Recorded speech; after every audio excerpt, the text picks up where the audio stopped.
All right, we're about to unpack the history of a symbol so powerful, its meaning has become a total battleground. This is the story of the Red Hand, and I'm going to tell you right now, it's a legacy that is absolutely not what you think it is. So, when you see this symbol, the Red Hand, what's the first thing that pops into your head? For a lot of people, it's immediately tied to a very specific political identity in Northern Ireland. But what if I told you that modern meaning is just the very last page in a much, much older book? I mean, you literally can't miss it. It's on the flag of Ulster, it's painted on Loyalist murals, it's even stitched onto the jerseys of Tyrone GAA teams. It's pretty much the visual shorthand for the entire province. But that very public identity, well, it's hiding a really deep and contested history.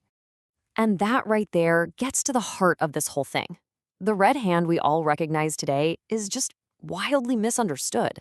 Because before it was ever a formal emblem stamped on a flag, it was a purely Gaelic idea, something born from stories and myths. Yeah, the original meaning has absolutely nothing to do with today's politics. It's rooted deep in the ancient world of Gaelic Ireland. It stood for something heroic, something martial. It was the mark of a true warrior.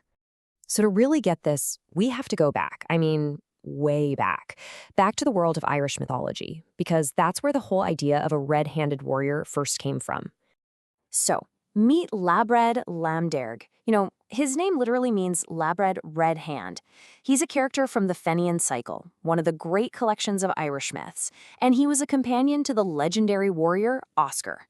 Now, the key thing here, he wasn't some king trying to claim land, he was a fighter, famous for how good he was in a scrap. And this is the crucial part. A red hand wasn't just a cool picture to put on a shield. No, it was a description, a title that brought respect and maybe a little bit of fear. It was basically shorthand for a champion, someone whose hands were literally red from battle. It was an identity you earned. But here's the thing about symbols this powerful. They don't just stay in stories forever. This mythic idea was about to get a major promotion. It was transformed into a tool of medieval power. It became the mark of a king. You can see the whole journey right here. It all starts in ancient myth, right? Just a symbol for an individual warrior. But then, fast forward to the 14th century, and boom, it gets claimed by the super powerful Uí Néill dynasty as their unique political brand. This right here is the big pivot point, long before it becomes the contested symbol we know today. By taking the red hand for themselves, the Uí Néill were making an incredibly bold statement. They were tapping into all that ancient warrior prestige to basically declare their kingship over Ulster. The symbol was screaming, hey, we are the heirs to the warrior tradition of this land. We're the rightful rulers here. Okay, so this is where it gets really interesting. What happens when a totally new power shows up in Ulster? A power that needs to look like it belongs in a Gaelic world. Well, this is where we see the first great act of, well, copying. Enter the de Burghs. They were a powerful Hiberno-Norman family, Normans who had settled in Ireland, and they set themselves up as the Earls of Ulster.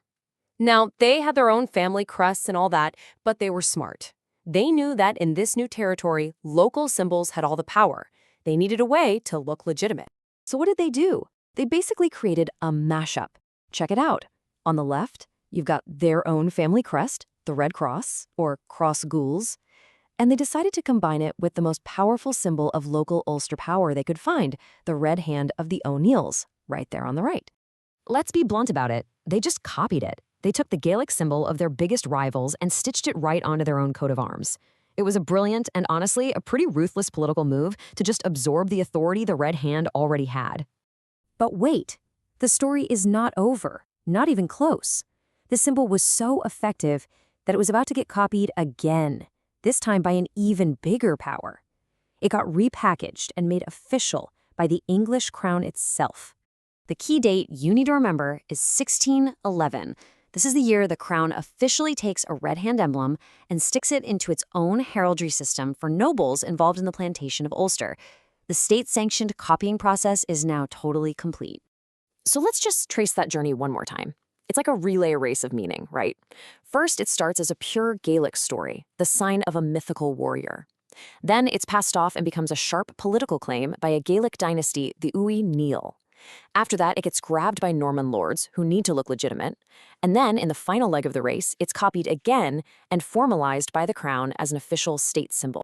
And that long, complicated journey brings us right back to where we started, the present day, and the huge paradox of the red hand in modern Northern Ireland.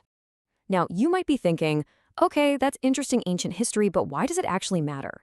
Well, it matters because symbols aren't just frozen in time. Their past is alive inside of them, and understanding that past completely changes how we see them today. So when you see Crown loyalists using this symbol today, they're often totally unaware of this, let's call it, uncomfortable origin story. The fact that it's Gaelic, first and foremost, that it carries the electric charge of the Fianna myths, that it was the political logo of the O'Neill kings, and that it was only later copied, repackaged, and reused by the very powers they represent.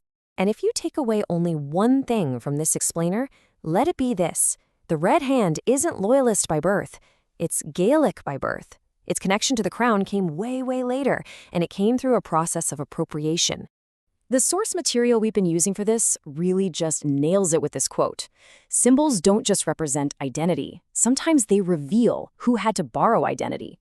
Think about that. The history of the Red Hand shows it was a Gaelic symbol so powerful that outsiders kept having to copy it just to get a foothold in Ulster. And that kind of leaves us with a final thought, doesn't it?